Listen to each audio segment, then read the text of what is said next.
My name is Shannon Stowell. I'm the president of the Adventure Travel Trade Association. We're a global association of about 1,000 companies, nonprofits, and governmental organizations that are all focused on the development and promotion of sustainable adventure tourism.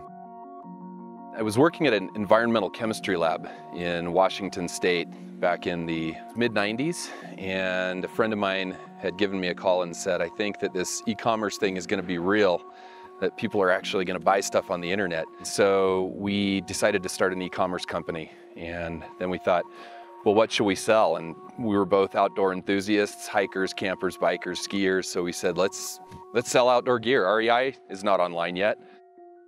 We showed up at Outdoor Retailer and walked into the show, and we went to numerous booths and talked to all these big manufacturers about what it would be like for them to let us sell their product online. And we got a lot of blank stares, and we got a few no thank yous, and we got a couple of companies that said, our product will never be sold on the internet. But we ended up then in Patagonia's booth, and we sat down, and here's this guy in a t-shirt and shorts and flip-flop sandals.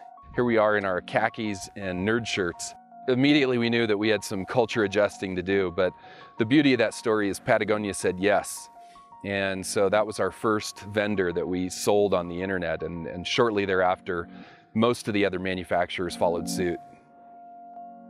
In 2004, the transition occurred. I honestly did not feel like I was making a real difference. I'm just learning how to sell outdoor gear better at higher volume, and I'm just not passionate about it.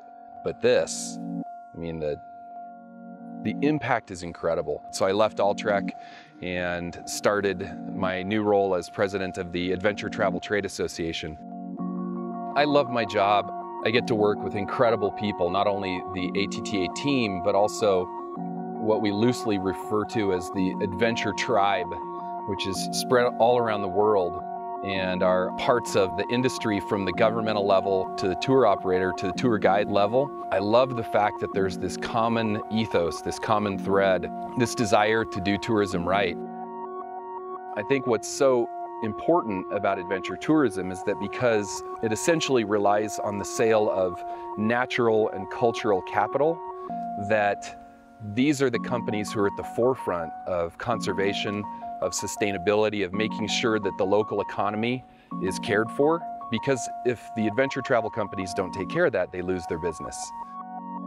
Well, I think there's one really powerful example on a large scale of how adventure tourism is helping a destination move the needle in the right direction, and that would be in Namibia.